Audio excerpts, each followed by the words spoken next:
পরই আমার বিয়ে, আর আমার বিয়েতে আমার বর আসবে না। বর ছাড়া বিয়ে হয়তো খুব কমই হয়। বিয়েতে বরযাত্রীর সাথে বর বাড়িতে থেকেও আসবে না, এমন বিয়ে হয়তো আদৌ হয়নি। কিন্তু আমার হচ্ছে। হ্যাঁ, আমার বর তার বাড়িতে, কিন্তু সে আসবে না। আমি সন্ধ্যা ইসলাম, এবার অনার্স 3য় বর্ষে পড়ি। আমি যখন 5 বছরের, তখন আমার মা মারা যায়। কিছু না বুঝলেও খুব কান্না করেছিলাম সেদিন। বুঝতে পেরেছিলাম মা না ফেরার দেশে চলে গেছে।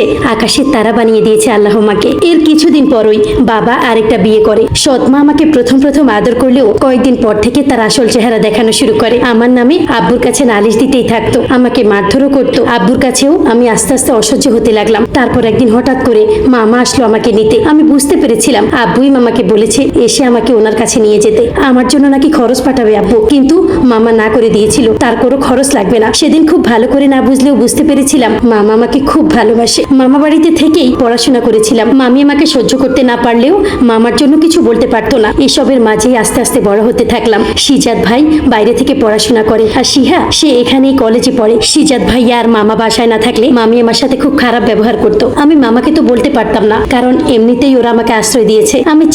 আমি চাইনি আমার জন্য ওদের সুখ নষ্ট হোক। এর মধ্যে আমি একটা ছেলেকে ভালোবেসে ফেলেছিলাম, রিহান।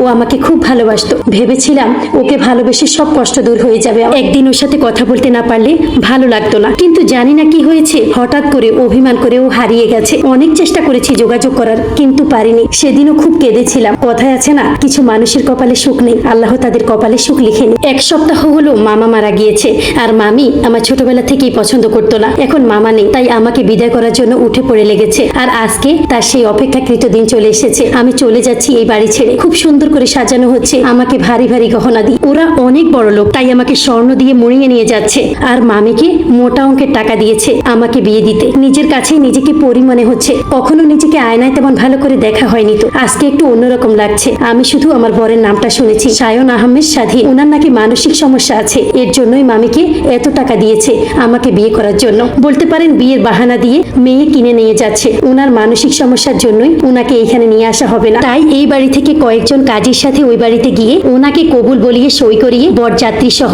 ওরা এই বাড়িতে আসবে। বর আসবে না বলে সবাই হাসাহাসি করছে, তাতে আমার কোনো ভ্রুক্ষেপ নেই। আমার মনে হচ্ছে আমি জীবন্ত লাশ, কোনো অনুভূতি কাজ করছে না ভেতরে। অনুভূতিহীন মানুষ হয়ে গেছি আমি। হঠাৎ মামাতো বোন সিহা এসে আমাকে জড়িয়ে ধরে কান্না শুরু করলো। আপু, আমি জানি আম্মু তোমার সাথে অন্যায় করছে, কিন্তু আমি কিছু করতে পারছি না। আরে পাগলি, কি বলছিস এসব? যেখানে নিজের বাবা আমাকে দেখেনি, ফেলে দিয়েছিল, সেখানে মামি আমার ভার নিয়েছে, আমাকে এতদিন সহ্য করে বিয়ে দিয়েছে। এই কাজটাই বা কয়জনে করে বল? আমার কোনো অভিযোগ নেই মামির প্রতি। আমার যে কপালই মন্দরে, তুই মামির সব কথা শুনিস আর সিজাত ভাইকে কিছু বলিস না। সিহা আরো শক্ত করে জড়িয়ে ধরলো সন্ধ্যাকে। হঠাৎ মামি রুমে এসে নেকা কান্নাকাটি শুরু করলো। অবশেষে আমার বিদায় হলো। মামি, আমি আসছি এই বলে বিদায় নিলাম। বিশাল এক বাসার বাহিরে এসে গাড়ি থামে। আমাকে কি তাহলে এই বাড়ির বউ করে আনা হয়েছে? ভাবার সময় নেই, সবার সাথে তাড়াতাড়ি পা চালাতে হবে। বাসার ভিতরে পা দিচ্ছি, স্বামী ছাড়া ভিতরে কেমন জানি একটা লাগছে। ওনাকে আমি দেখিও নি, মামির কথাতেই আমি রাজি হয়ে গিয়েছিলাম। এছাড়া আমার হাতে আর কোনো উপায় ছিল না। বিশাল ড্রয়িং রুমে বসে আছে সন্ধ্যা, শাশুড়ি নাফিজা বেগম আর শ্বশুর আসিফ আহমেদ, দেবর অয়ন, দেবরের বউ আশা। ওরা সবাই কি জানি কথা বলছে। সন্ধ্যার থেকে দূরে দাঁড়িয়ে কিছু শুনতে পারছে না সন্ধ্যা, শুধু শ্বশুরের একটা কথাই শুনেছে, ও যাতে কখনো এসব বিষয়ে কিচ্ছু না জানতে পারে। সন্ধ্যা বোঝার চেষ্টাও করলো না। সন্ধ্যা বিশাল বাড়ি দেখায় ব্যস্ত। সন্ধ্যার ননদ তুয়া কাছে এসে বলল, ভাবি খারাপ লাগছে না তো? একটা মুচকে হাসি দিয়ে বললাম, না। তুয়া সন্ধ্যার কাছ থেকে চলে যেতেই একটা কম বয়সী মেয়ে এসে ভয়ে ভয়ে সন্ধ্যার কাছে বসে। ভাবি, আপনাকে একটা কথা বলতে চাই। ভাবি, এ বাড়িতে আমি কাজ করি, আমার নাম শাপলা। আপনি তো কিছু জানেনই না, আপনাকে কিছু বলতে চাই। এতটুকু বলতেই আমার যা আশা এসে শাপলাকে আটকে দেয়। বুঝতে পারলাম আমার যা হয়তো বুঝে গেছে শাপলা কি বলবে। শাপলা আশাকে দেখে ঢোক গিলছে। ভাবি, নতুন বউ অনেক সুন্দর। হ্যাঁ, এখন তুই যা, কাজ কর। আমি কিছুই বুঝতে পারছি না কি হচ্ছে, শুধু বোকার মতো তাকিয়ে আছি। কিন্তু আমার স্বামীকে একবারের জন্য দেখতে পেলাম না। উনি কোথায় আছে সেটাও জানি না। আমার শাশুড়ি কাছে এসে, মা অসুবিধা হচ্ছে না তো? আমি মৃদু হেসে বললাম, না মা। আশা, ওকে স্বাধীনের রুমে নিয়ে যা, আর রাতের খাবার দিয়ে আয়। জি মা। রাত 12টা বাজে, কিন্তু আমার স্বামীকে আমি এখনো দেখতে পাইনি। বসে থাকতে থাকতে আমি ক্লান্ত হয়ে গেছি। রিহানের কথা মনে পড়ছে অনেক। হঠাৎ দরজার শব্দ হলো। আমি একটু জড়সড় হয়ে বসলাম। লোকটার দিকে তাকিয়ে দেখলাম চুলগুলো উস্কো খুস্কো হয়ে আছে, দাড়িগুলো বড় বড়, চোখের নিচে কালো দাগ পড়েছে, কিন্তু বিশাল দেহি উনি। গায়ের রংটা ফর্সা হলেও ময়লা জমেছে বোঝা যাচ্ছে। এক পলক দেখায় যতটুকু দেখা যায় দেখলাম। আমি নিচু হয়ে বসে আছি ঘুমটা টেনে। উনি আমার কাছে এসে বসলেন। আমি একটু নড়ে চড়ে বসলাম। উনি আমার ঘুমটা তুলে আমার দিকে তাকিয়ে আছে। হঠাৎ করে আমার গালে একটা হাত দিয়ে শক্ত করে চেপে ধরলো। কি করছেন? প্লিজ ছাড়ুন, আমার লাগছে। উনি আমার ঘুমটাটা টেনে ফেলে দেয়। আমার কোনো কথাই উনি শুনছে না। কেমন জানি পাগলের মতো করছে। হঠাৎ করে মনে হলো ওনার তো মানসিক সমস্যা আছে। মনে পড়তেই আমি খাট থেকে লাফ দিয়ে নেমে পড়লাম। উনি ঘুরে আবার আমার কাছে আসছে। আমি ভয়ে ভয়ে বলছি, প্লিজ আমার কাছে আসবেন না, দূরে যান, এমন করবেন না প্লিজ। উনি আমার কাছে এসে দু হাতে কোমর ধরে। আমি চোখ বন্ধ করে ফেলি, কিন্তু হঠাৎ উনি আমার কোমরে নখ দিয়ে চাপ দিয়ে ধরে। নখগুলো কোমরে ছুরির মতো বিঁধে যায়, রক্ত বের হচ্ছে বুঝতে পেরেছি। দৌড়ে যেতেই উনি এক টান দিয়ে আবার আমাকে ওনার কাছে নিয়ে আসে। আমার কাঁধে কামড় দিয়ে ধরে। আমি চিৎকার করে উঠি। উনি আমার মুখ চেপে ধরে। আমি ওনাকে কোনো মতে নিজের থেকে সরাতে পারছি না। আমি ব্যথা পাচ্ছি, প্লিজ আমাকে ছাড়ুন। উনি কাজ ছেড়ে আমার দুই ঠোঁটে কামড় দিয়ে ধরে, তারপর গলায় মুখে। আমি অসহ্য যন্ত্রণায় কাতরাচ্ছি, কিন্তু উনি আমায় ছাড়ছে না। এবার চিৎকার দিতে হবে, কেউ আমাকে না বাঁচালে এই লোকটা আমাকে মেরেই ফেলবে। আমি ওনাকে ধাক্কা দিতেই উনি টাল সামলাতে না পেরে পড়ে যায়। আমি দরজার দিকে দৌড়ে যেতে নিলেই উনি আমার পায়ে ধরে টান মেরে আমাকে ফেলে দেয় ফ্লোরে। পড়ে গিয়ে মাথায় অনেক জোরে আঘাত লাগে। আমার কিছু মনে নেই আমার।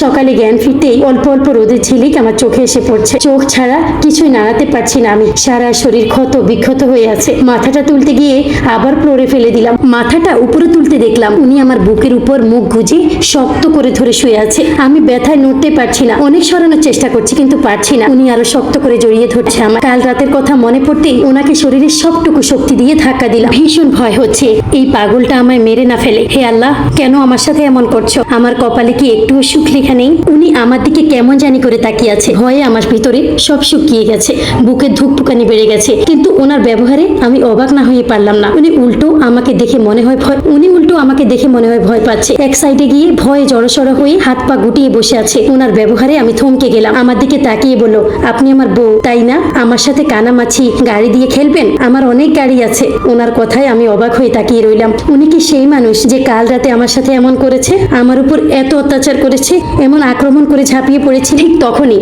দরজায় নক করলো কে জানি। আমি নাড়াচাড়া করার শক্তি না পেলেও নক পড়তেই আমি দৌড়ে গিয়ে দরজা খুলে দেই। দরজা খুলতেই আমি অবাক হয়ে গেলাম। আমার শাশুড়ি আর দেবর। উনি আমায় দেখে কতক্ষণ চুপ করে দাঁড়িয়ে আছে, তারপর আমাকে জড়িয়ে ধরে কান্না করে দেয়। আমি জানি মা, কাল তোমার সাথে কি হয়েছে। ছেলেটা যে এমন হয়ে যাবে কখনো ভাবিনি। তোমাকে একটু সহ্য করতে হবে মা, ও অনেক ভালো, শুধু একটু মিশতে হবে। জি মা, তুমি ফ্রেশ হয়ে নিচে আসো। অয়ন স্বাধীনকে নিয়ে যায়। অয়ন যা, স্বাধীনকে ফ্রেশ করিয়ে খাবার টেবিলে নিয়ে আয়। যাও মা, তুমি ফ্রেশ হয়ে আসো। আমি উপর নিচ মাথা নাড়িয়ে হাঁ বুঝালাম। অয়ন ভেতরে এসে ওনাকে নিয়ে গেল। আমি দরজা লাগিয়ে ফ্লোরেই বসে পড়লাম। জীবনটা কেমন জানি হয়ে গেছে মুহূর্তের মধ্যে। একটুও শক্তি পাচ্ছি না শরীরে। চোখ দিয়ে এখন আর পানি বের হয় না। তবুও উঠে ফ্রেশ হতে লাগলাম। ঠিক তখনই আমি তার ঘরের চারপাশে তাকিয়ে অবাক হয়ে গেলাম। রাতের বেলায় ভালো করে দেখতেও পাইনি। এখন দেওয়ালগুলো দেখে আমার পায়ের নিচের মাটি সরে যাচ্ছিল। এটা ছিল গল্পের প্রথম অংশ। খুব শীঘ্রই পরবর্তী অংশ আপলোড করা হবে। সবাই পাশে থাকবেন।